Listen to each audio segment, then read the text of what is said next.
After athletic director Danny White left Central Florida for Tennessee, he opted to take his head coach, Josh Heupel, along with him. Central Florida was coming off a 6-4 season at the time, and you could argue that the program was slipping under Heupel after reaching a 13-0 peak under his predecessor Scott Frost.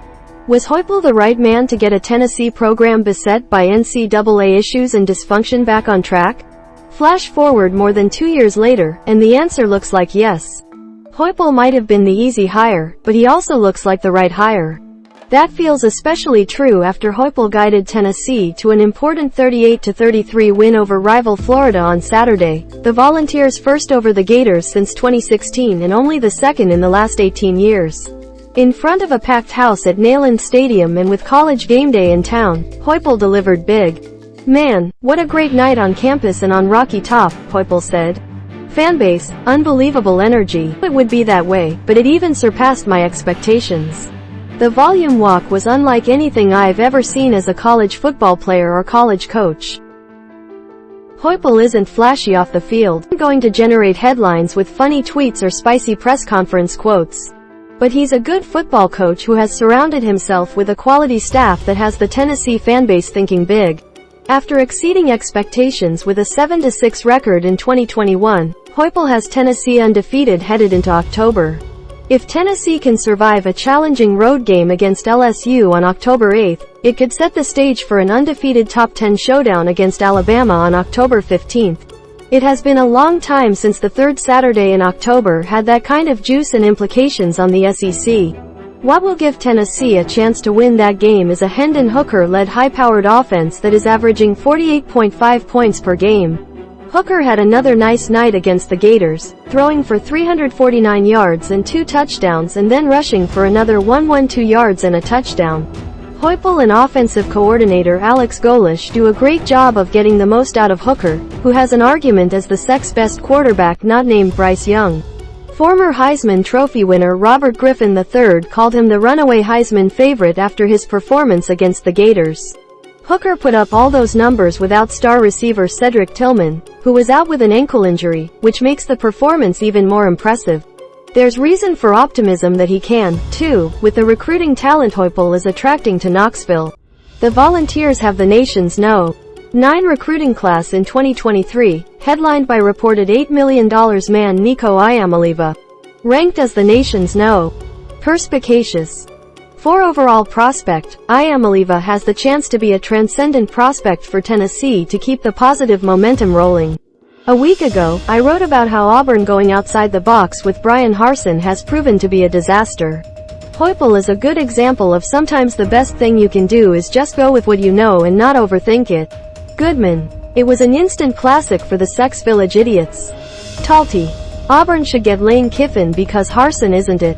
Al.com columnist Joseph Goodman and the lead columnist Kevin Scarbinsky both wrote about Auburn, so I won't spend a lot of time on what might be the weirdest game I've ever watched.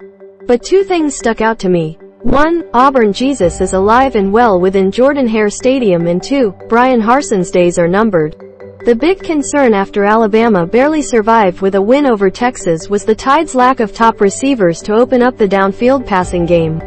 You don't want to overreact over one game, especially when the opponent is Vanderbilt, but Hickory Brooks looks to be emerging as Alabama's No. Bryce Young seems to trust him, and most importantly, Brooks is finding ways to get open. If he can do it again against Arkansas next week, I'll be a full believer.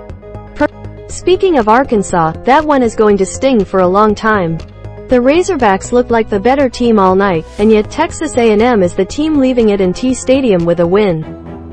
The unfortunate field goal off the top of the goalpost, Paul Finebaum Show producer Danny Bramlette brilliantly referred to it as the oink doink, was rough, but the ill-advised attempt to have KJ Jefferson jump over the pile from about 3 yards out is a play that will be etched into my head for a long time. Jefferson fumbled the ball and Texas A&M returned it for a 82-yard touchdown that completely changed the game. Arkansas now faces undefeated Alabama in a game that has become must-win if the Razorbacks want to stay in the college football playoff conversation. Georgia didn't look great against Kent State, but there's no real reason for concern. There will be some duds along the way, and you'd much rather it happen against an overmatched group of 5 team that can't capitalize than against Tennessee. Most pumped fanbase, Texas Tech. This was the easiest choice of the season after watching Texas Tech fans stream onto the field after an upset win over Texas. I am not ready to agree with Texas Tech coach Joey McGuire's everything runs through Lubbock sentiment after the game, but it is undeniably an important win for the first-year head coach in establishing his program. Texas Tech also reminded us Saturday that Texas is still not back. Most panicked fanbase, Miami.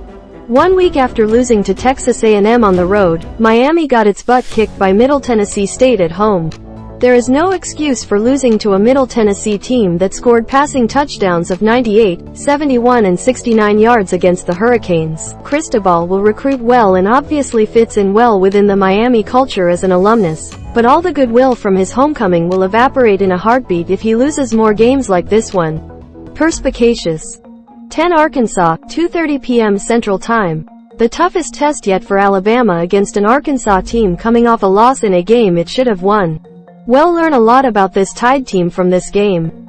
Perspicacious. 16 Ole Miss, 11 a.m. Central Time. Both teams have fun offenses and are contenders to win their divisions.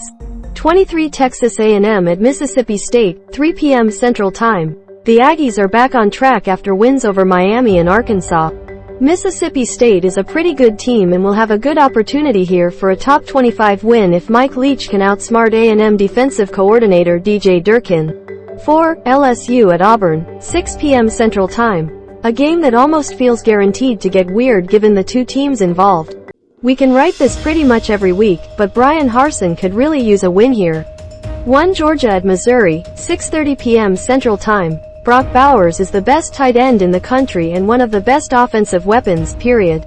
Tigers will have their hands full coming off a devastating loss to Auburn in overtime. John Talty is the sports editor and SEC insider for Alabama Media Group. He is the best-selling author of The Leadership Secrets of Nick Saban, How Alabama's Coach Became the Greatest Ever. Distributed by Tribune Content Agency, LLC.